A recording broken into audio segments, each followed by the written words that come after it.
കോട്ടയം പാമ്പാടിയിൽ നിയന്ത്രണം വിട്ട car school മതിലിലേക്ക് ഇടിച്ചു കയറി 3 വയസ്സുകാരന് ദാരുണാന്ത്യം. മുല്ലപ്പള്ളി സ്വദേശികളായ മെറിൻ ടിനു ദമ്പതികളുടെ മകൻ ഗീതാണ് മരിച്ചത്. കുറ്റിക്കൽ സെന്റ് തോമസ് LP സ്കൂളിലെ മതിലിലാണ് കാർ ഇടിച്ചത്. 7 പേരാണ് വാഹനത്തിലുണ്ടായിരുന്നത്. സനോജ് സുരേന്ദ്രനുണ്ട് വിവരങ്ങൾ നൽകാൻ. സനോജ്, എപ്പോഴായിരുന്നു ഈ അപകടമുണ്ടായത്? എങ്ങനെയാണ് വിവരങ്ങൾ? പക്ഷേ വൈകുന്നേരം 4 മണിയോടുകൂടിയാണ് ഈ അപകടം സംഭവിച്ചത്.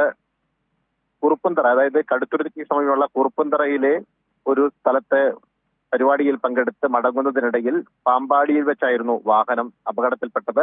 നിയന്ത്രണം വിട്ട വാഹനം മതിൽ ഇടിച്ച് കയറുകയായിരുന്നു.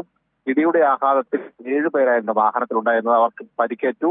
പിന്നീട് പരിക്കേറ്റവരെ ആദ്യം പാമ്പാടിയിലെ സ്വകാര്യ ആശുപത്രിയിൽ കൊണ്ടുപോയി. അതിനുശേഷം കോട്ടയത്തെ സ്വകാര്യ ആശുപത്രിയിലേക്ക് മാറ്റുകയായിരുന്നു. അവിടെ വെച്ചാണ് ഈ 3 വയസ്സുകാരൻ കീത്തിന് ദാരുണാന്ത്യം സംഭവിച്ചിട്ടുള്ളത്. ഇവർ 3 പേരും, അതായത് അപകടത്തിൽ പരിക്കേറ്റ മാത്യു ശോശാമ്മ ദമ്പതികളുടെ മകളാണ് മെറിൻ. മെറിന്റെയും ടിനുവിന്റെയും മകനാണ് ഈ 3 വയസ്സുള്ള കിയാൻ. ഈ മാത്യുവിന്റെ ശോശാമ്മയുടെയും മറ്റൊരു മകളുടെ കൊച്ചിന്റെ മാമോദിസ ചടങ്ങിൽ പങ്കെടുത്ത് മടങ്ങുന്നതിനിടയിലായിരുന്നു ഇവർ സഞ്ചരിച്ച വാഹനം അപകടത്തിൽപ്പെട്ടിരുന്നത്. വർഷ. ശരി സരോജ്.